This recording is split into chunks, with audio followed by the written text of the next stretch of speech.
नमस्कार, जय हिंद। दुनिया की सैर में आज आपको लेके चलते हैं अफ्रीका की सैर पर। मैप को खोल लीजिए और आ जाइए मेरे साथ। नजर दौड़ाते हैं सोमालिया की तरफ। सोमालिया, मोगादिशु राजधानी इसकी। इसे एविएशन हब बनाया जा रहा है। एविएशन हब बोले तो जैसे दुबई में कोई भी इस साइड की फ्लाइट, अमेरिका साइड की फ्लाइट, अगर दूर की फ्लाइट, अगर उसको ईस्टर्न एशिया में आना है तो उस फ्लाइट वहां से उड़ेगी और उसे बीच में अफ्रीका या अरब कंट्री में कहीं रुकने की जरूरत होगी उसको वापस रिफ्यूलिंग कराने के लिए, खाने पीने की चीज लेने के लिए, मेनली रिफ्यूलिंग कराने के लिए या तो फ्लाइट कनेक्टिंग फ्लाइट के लिए। तो उसी तरीके से इस एयरपोर्ट को भी तैयार किया जा रहा है। अभी तक कौन सा है? दुबई, वहाँ का एविएशन हब है। लेकिन यहाँ की सोमालिया की जो सरकार है, वहाँ लुटेरे बहुत ज़्यादा है, तो उसको मोगादिशु को जो भी एविएशन हब बनाने की सोच रही है इकोनॉमिक उस हिसाब से, उस परिपेक्ष में कि उनको फायदा होगा। और दुनिया का सबसे बड़ा कौन सा है? दुबई। नोट कीजिएगा। यहाँ की जो नदियाँ हैं, जुबा और सिवली, दो नदियाँ हैं। उसके नीचे आते हैं हम, उसके नीचे है केन्या। केन्या का बंदरगाह है मोम्बासा। कौन था? मोम्बासा। केन्या में 80% आय भारतीयों से होती थी। आज से 10-15 साल पहले केन्या में जो 80% आय थी वो भारतीयों के से ही हुआ करती थी। वहाँ भारतीयों ने बिजनेस संभाल रखा था पूरा।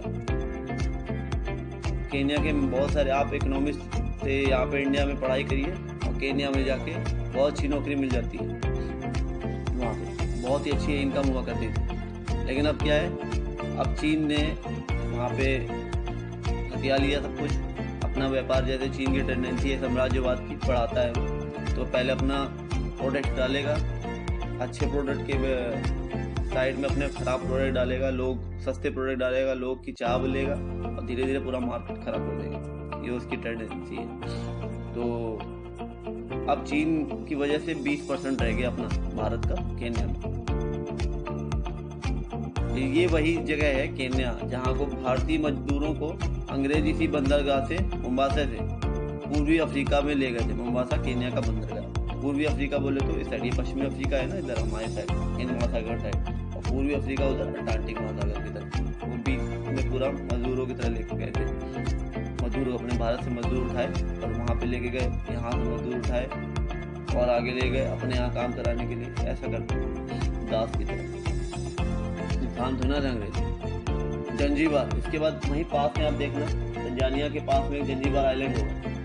वो जंजीबार, ये लौंग का उत्पादन, यहाँ पे लौंग का उत्पादन बहुत ही ज़्यादा होता है और यहाँ पे बंदरों की अधिकता बहुत ही ज़्यादा है। फिर उसके बाद ये दार es सलाम। दार es सलाम क्या है? ये तंजानिया का पोर्ट है। दार es सलाम तंजानिया का पोर्ट है। तंजानिया में आइए आप, वहीं पे आपको दिखेगा दार es सलाम। दार es सलाम तंजानिया का पोर्ट है। पूर्वी अफ्रीका का सबसे बड़ा ट्रांसपोर्टर हब है। ट्रांसपोर्टर हब बोले तो शिप के हिसाब से, जैसे वो एविएशन हब था ना, कौन सा? सोमालिया बनाने की कोशिश कर रहे थे और दुबई है ऑलरेडी। तो अब दार es सलाम क्या है? ये पूर्वी अफ्रीका का सबसे बड़ा ट्रांसपोर्टर हब है।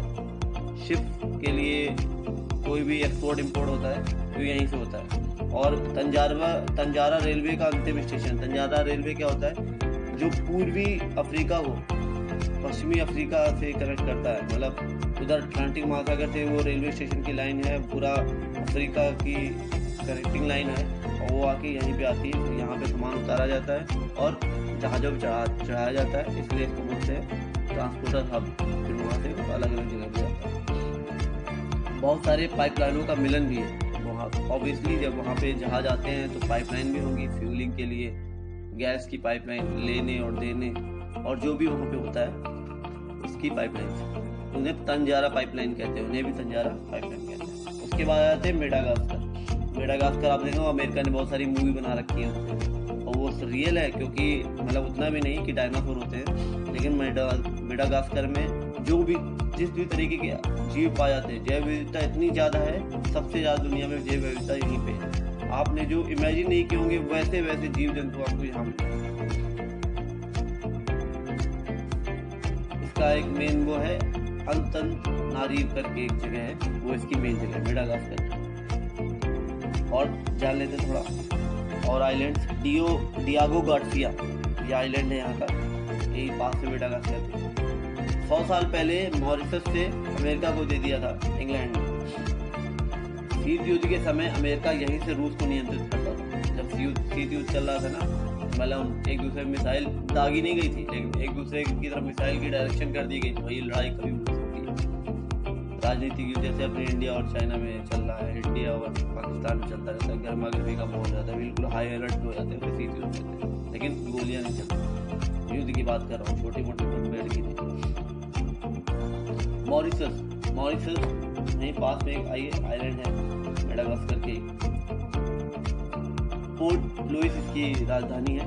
और सबसे बड़ी बात, यहाँ इंडियंस बहुत ज़्यादा रहते हैं। वो इंडियन वही यहाँ की जो भोजपुरी है ना, वो ओरिजिनल भोजपुरी, अपने बिहार वाले वो भोजपुरी बोलना भूल गए।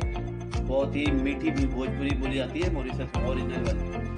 और यहाँ के जो PM थे वो भी बिहार के ही थे। मैक्सिमम इंडियंस रहते हैं यहाँ पे। वहाँ के लोग, मंदिर है, टेम्पल, सब कुछ है वहाँ पे। नहीं, पूरा इंडिया आपको लगेगा हम नए भारत में आ गए, ऐसा है। लेकिन यहाँ पे एक खराबी है, जितना भी हवाला का पैसा होता है ना, नंबर 2 का पैसा, वो यहीं से नंबर 1 बन के इंडिया में आ जाता है। इंडिया से इसका चलता भी है, उसको नंबर 1 बना के यहाँ एक ज्वालामुखी द्वीप है। ये ज्योग्राफिकली की हम देखें तो मॉरिशस एक ज्वालामुखी द्वीप है। उसके बाद आइए रियूनियन में।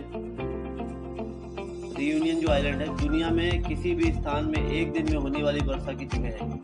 अभी थी बोलना चाहिए, सही रहेगा, क्योंकि केरला में 1-1.5 साल पहले जो नोट किया गया था केरला में, वो वहाँ पे ज़्यादा था। उससे पहले उसी साथ मुंबई में भी नोट किया गया था, इससे ज़्यादा हुई थी। लेकिन ये रियूनियन याद रखिए, दुनिया में किसी भी स्थान में एक दिन में होने वाली वर्षा की जगह। मपूतो अजय मोजाम्बिक में आ जाएगा। मोजाम्बिक में उसकी राजधानी मपूतो, बंदरगाह है मपूतो वहाँ का, मोजाम्बिक। इतना ही है, कुछ ज़्यादा खास नहीं। अब यहाँ से हम उत्तर अफ्रीका हमारा खत्म हो गया, वापस दक्षिण अफ्रीका में। दक्षिण अफ्रीका में क्या है, डरबन, पोर्ट ऑफ कॉल। उसको डरबन जो वो है, सारे देखिएगा वो है, सारे पोर्ट्स है इसमें, यहाँ मैक्सिमम पोर्ट्स है। पोर्ट मतलब बंदरगाह। इन दक्षिण अफ्रीका में क्या है कि पोर्ट ऑफ कॉल बनाने, डरबन को, पोर्ट एलिजाबेथ, केप टाउन, ये सारे के सारे वो हैं पोर्ट ऑफ कॉल। अब आपके दिमाग में आएगा पोर्ट ऑफ कॉल होता क्या है। पोर्ट ऑफ कॉल क्या होता है कि मान लीजिए यूरोप से आप इंडिया से ही चले, इंडिया से आप जहाज लेके चले, इंडिया का जो कैप्टन होगा, मर्चेंट नेवी की बात कर रहा हूँ, मर्चेंट शिप की बात कर रहा हूँ, एक्सपोर्ट इंपोर्ट वाले जो प्राइवेट शिप्स होते हैं उनकी बात कर रहा हूँ। आप यहाँ से जहाज लेके चले, आपको जाना है US, अमेरिका में जाना है, तो आप वहाँ से चले, आपने ये रूट लिया जो वास्को डी गामा ने लिया था, और आप नीचे आए दक्षिण अफ्रीका, तो आपको भाई रुकने की जरूरत पड़ेगी। आपको हो सकता है आपका तेल खत्म होने वाला हो। जैसे जहाज में ऐसा सीन नहीं रहता, तेल तो भरा ही रहता है, इतना ट्रैवल कर सकता है, लेकिन खाने पीने का सीन हो, आपको घूमने का मन हो, आप, क्योंकि सी की जो वो होती है ना, आदमी एक साइको सा होता है, तो आपको वो सारी necessity in port of call में होगी। जो भी बेसिक शरीर की नेसेसिटी होती है, सब कुछ।